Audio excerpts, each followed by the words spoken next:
Hello, Omar.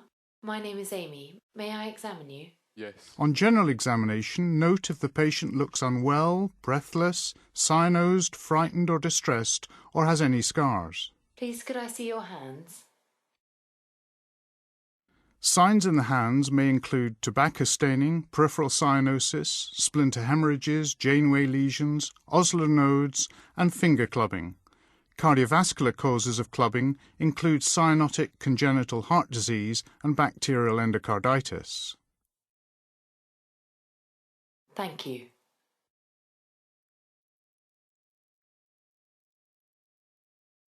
To examine the radial pulse, place the pads of your 3 middle fingers over the right radial artery at the wrist.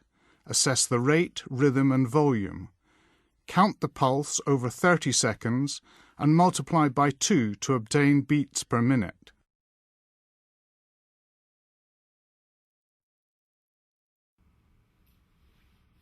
Do you have any pain in your shoulder? No. To detect a collapsing pulse, first check that the patient has no shoulder or arm pain or restriction on movement.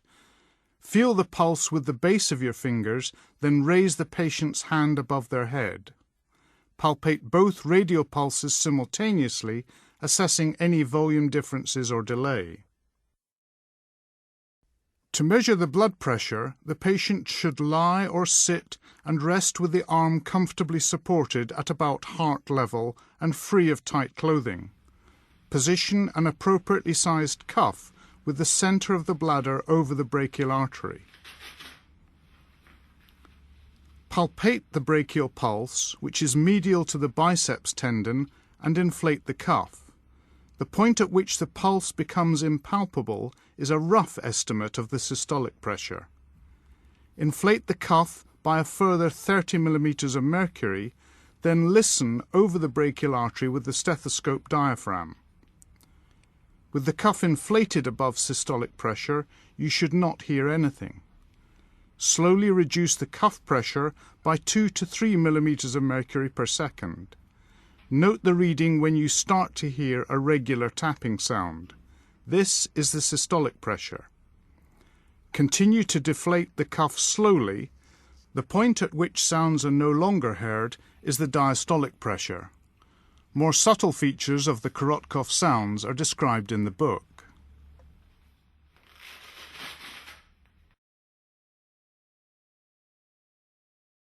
I'm just going to press gently on your neck.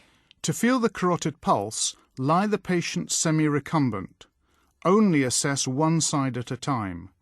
Gently place the tip of your thumb between the larynx and the anterior border of the sternocleidomastoid muscle. To look for the jugular venous pulsation, lie the patient supine at 45 degrees. Could I get you to turn your head very slightly to the left-hand side? Ensure the patient's head is resting comfortably to relax the neck muscles. Look across the neck from the right-hand side in good light. The JVP is the vertical height of the top of the pulsation above the sternal angle. Do you have any pain in your tummy? No. If uncertain, use the abdominojugular reflex or occlusion to identify the JVP. I'm just going to have a look in your eyes. Look for xanthelasma, corneal arcus and conjunctival pallor. Could you open your mouth for me? And lift up your tongue. In the mouth, look for central cyanosis and dental caries. Thank you. Inspect the precordium with the patient sitting at 45 degrees and the shoulders horizontal. Look for surgical scars, visible pulsations and chest deformity. Lay your hand flat over the precordium to obtain a general impression of the cardiac impulse. Locate the apex beat by laying your fingers on the chest parallel to the rib spaces. It's normally in the 5th interspace at or medial to the midclavicular line. Note its character.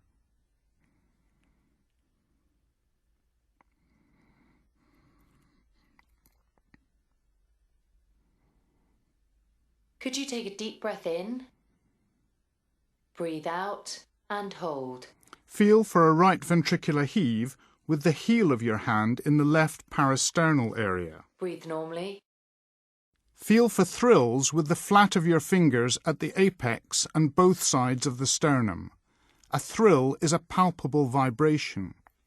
If you subsequently hear a murmur on auscultation, go back and feel for a thrill in order to grade it.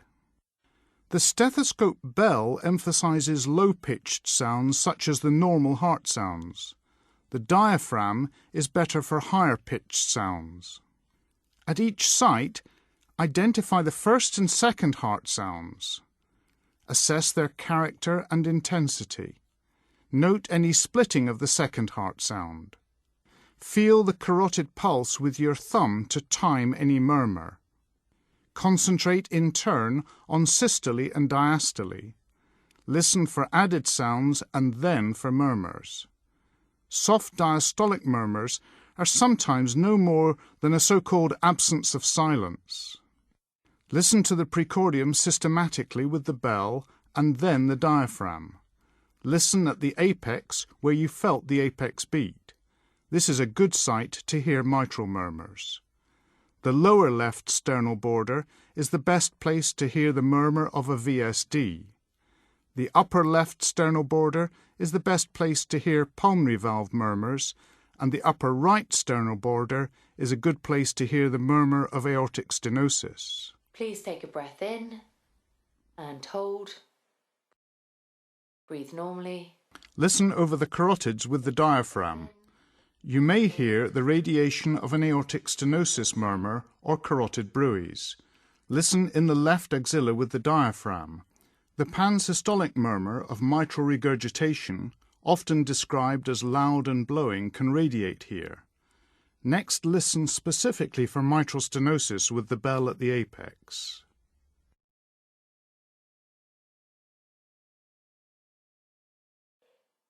Please could you roll onto your left-hand side? This is accentuated in the left lateral position. It's a mid-diastolic rumbling sound which may follow an opening snap. Please could you sit forward for me? With the patient leaning forward, listen in held expiration. Take a deep breath in and out and hold. For the murmur of aortic regurgitation, best heard at the left sternal edge in the third or fourth intercostal space. Listen over both lung bases posteriorly with the bell for the crackles of pulmonary edema. And in and out. Examine for superficial edema over the sacrum, a common location when patients are bedbound. Use 2 fingers, press gently for a few seconds, and see if this leaves an indentation. Please lie yourself flat. Now examine the peripheral vascular system in the abdomen and legs. I'm just going to put you flat. Inspect the abdomen for visible pulsation or surgical scars. Palpate over the abdominal aorta. Remember, this is above the umbilicus. If the aorta is easily palpable, consider the possibility of an aneurysm. If in any doubt, arrange an ultrasound scan. A pulsatile mass below the umbilicus suggests an iliac aneurysm. Listen over the aorta for a bruit due to a stenosis. Also listen for renal artery bruits bilaterally. Renal artery bruits cannot be distinguished from those in adjacent vessels, such as the mesenteric arteries.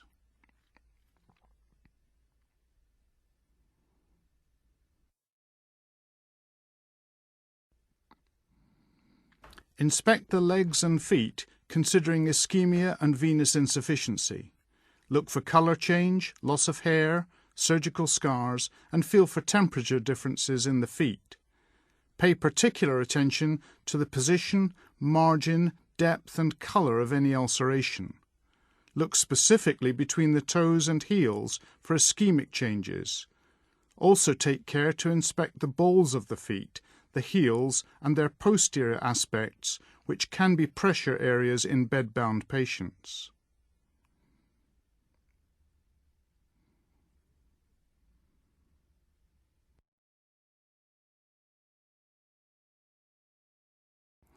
Palpate the lower limb pulses, beginning with the femoral pulses. Explain what you're going to do. The femoral pulse is felt below the inguinal ligament about midway between the anterior superior iliac spine and the pubic tubercle. Use the pads of your extended index and middle fingers. This pulse can be difficult to feel in obese patients. Remember that the common femoral artery is frequently used for vascular access during percutaneous interventions. Simultaneously palpate the right femoral and right radial pulses to check for radiofemoral delay, a sign of aortic coarctation. Use the stethoscope diaphragm to listen for femoral artery bruits. A bruit is a rushing sound made by turbulent flow due to narrowing or irregularity of the vessel lumen. Remember that if a vessel is completely occluded, there will not be a bruit.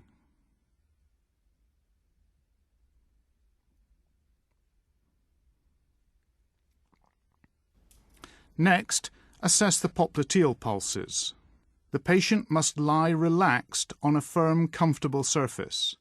Flex the knee to 30 degrees. With your thumbs in front of the knee and fingers behind, press firmly in the fossa. The popliteal artery is sometimes difficult to feel. If it's very easy to feel, there may be an aneurysm.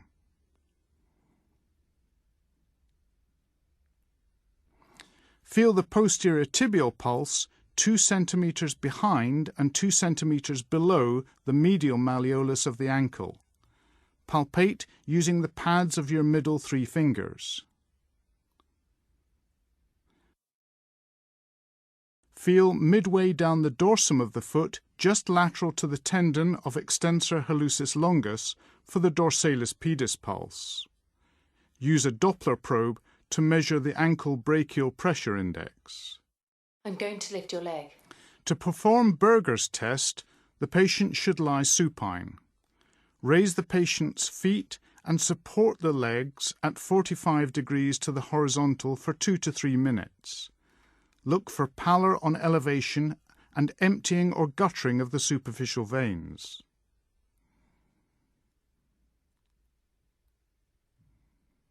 Can I get you to sit up and to swing your legs over the bed? Pallor on elevation, followed by spreading redness or reactive hyperemia on dependency, is a positive result, implying significant peripheral arterial disease. Thank you.